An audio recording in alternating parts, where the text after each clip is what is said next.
नमस्कार। प्रस्तुत है आज का चिंतन। नदी के इस तट पर प्रकृति के सुरम्य वातावरण में आचार्य वशिष्ठ का आश्रम था। आचार्य श्री अपनी पत्नी अरुंधति के साथ गृहस्थ जीवन की मर्यादाओं का पालन करते हुए तपस्या में लीन थे। सूर्यवंशी राजाओं के पुरोहित के रूप में विख्यात थे। थोड़ी ही दूर नदी के उस किनारे पर तेजस्वी ऋषि विश्वामित्र का पवित्र आश्रम था। ऋषि यद्यपि ब्रह्मचर्य व्रत का पालन कर रहे थे, पर आवश्यकता पड़ने पर नूतन सृष्टि का सृजन भी कर सकते थे।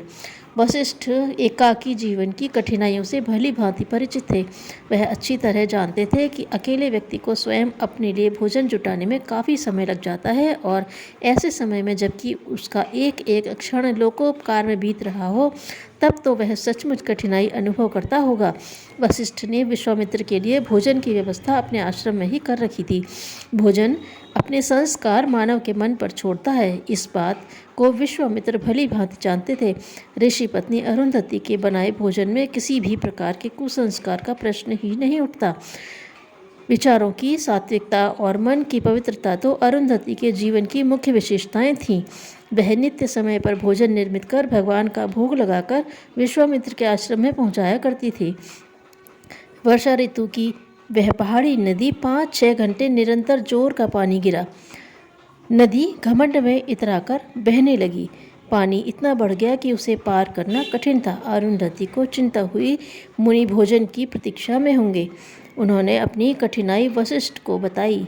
उन्होंने कहा, देवी, तुम नदी के से निवेदन करो कि यदि तुम निराहारी ऋषि की सेवा में भोजन लेकर जा रही हो तो वह तुम्हें मार्ग प्रदान करें।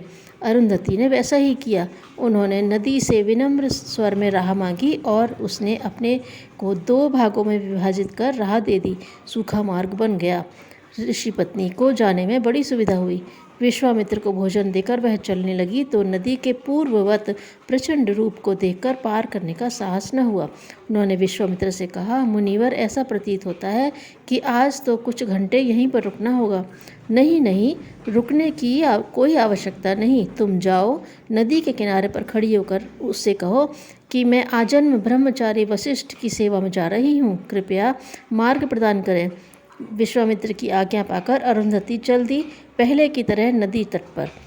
उनके आग्रह पर नदी को पुनः मार्ग बनाना पड़ा और वह पार होकर अपने पति के पास पहुंच गईं। पर उन्हें आश्चर्य हुआ। दोनों ओर से नदी पार की गई, पर निकलने का तरीका एक ही। वह सोचने लगी कि मैं स्वयं विश्वामित्र को अपने हाथों से भोजन करा रही हूँ, फिर वह निराहारी कैसे, और मेरे पति ब्रह्मचारी कैसे, वह भी आजन्म, जबकि मैं उनके ही 100 पुत्रों की माता बन चुकी हूँ। अरुंधति को यह रहस्य लगा। वह जिज्ञासु की तरह उन दोनों प्रश्नों के उत्तर पति से पूछ बैठी।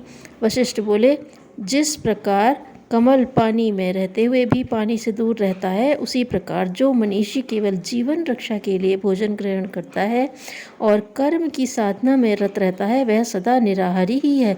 और जो अपने ज्ञान वंश की वृद्धि के लिए ही निष्काम भाव से अपनी पत्नी से संबंध स्थापित करता है, वह आजन्म ब्रह्मचारी है। ये दोनों कमलवत निर्लिप्त स्थिति में हैं। अब अरुंधति की जिज्ञासा पूर्णतः शांत हो गई। धन्यवाद।